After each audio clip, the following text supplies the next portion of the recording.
Hello, welcome to Bildung and Culture. In the series 101 Books to Form a Soul, we propose today an analysis of Britannicus from Jean Racine.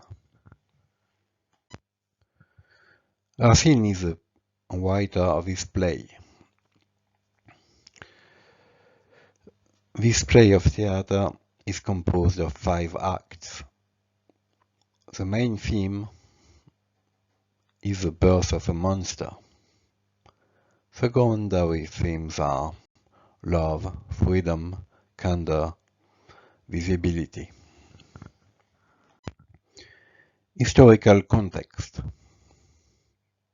King Louis XIV is 31 years old. He reigned absolutely.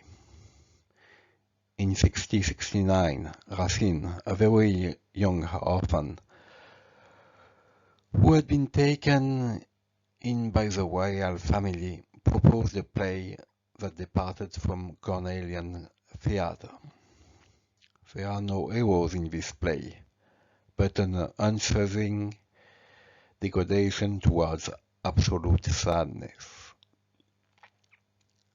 The ancient Romans world was ignorant of Jesus Christ and grace.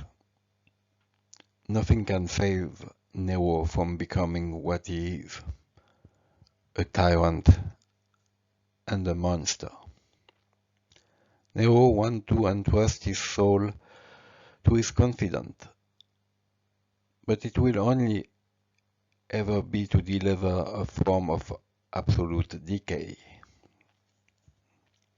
Roland Barthes says that Nero's tragedy was that he was unable to bring about the birth he had longed for. In the end, Nero merely witnessed his own abortion. We can see the deliberate discrepancy between antiquity and the classical France of the 17th century. Louis XIV, after the troubled period of the slingshot, succeeded in being born as king. Nero was prevented from doing that by Junior's flight to the Vestal. The whole difference between the world of fate and that of the grace is illustrated here. Why is this play of interest to us today? The question of vision runs through the whole play. It curiously traces the problem of surveillance.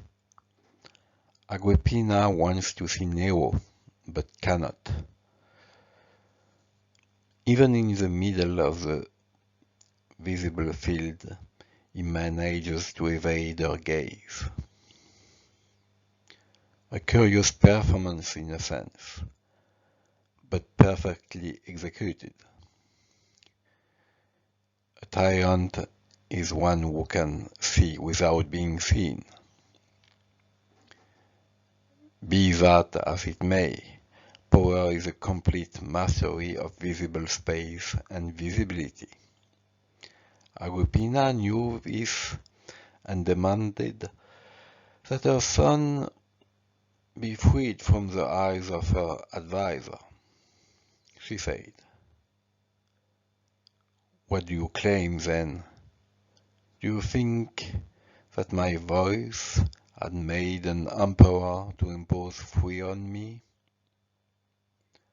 Nero is no longer a child. Is it not time for him to reign? How long do you want the emperor to fear you? Can't he see anything unless he borrows your eyes?"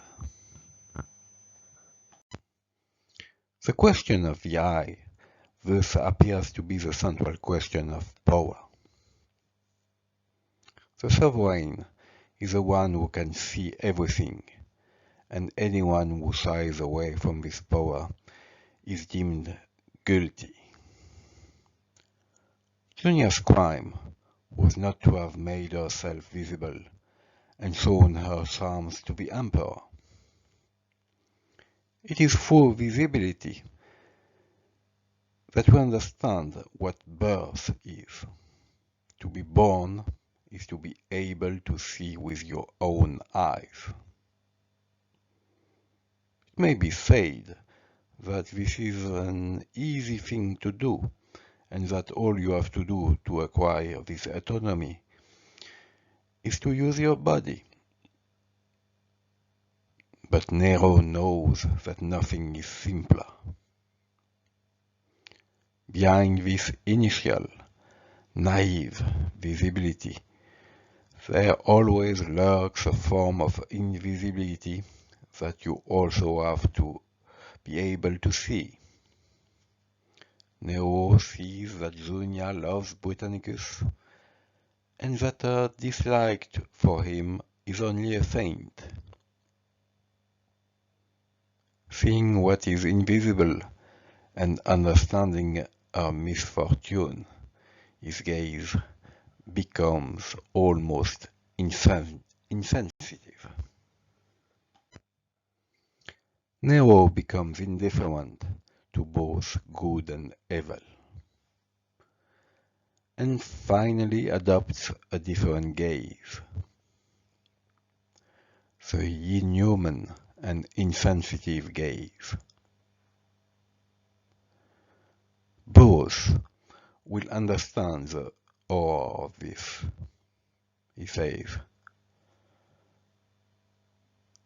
But if you must, madame, explain my pain, Nero saw him die without changing color.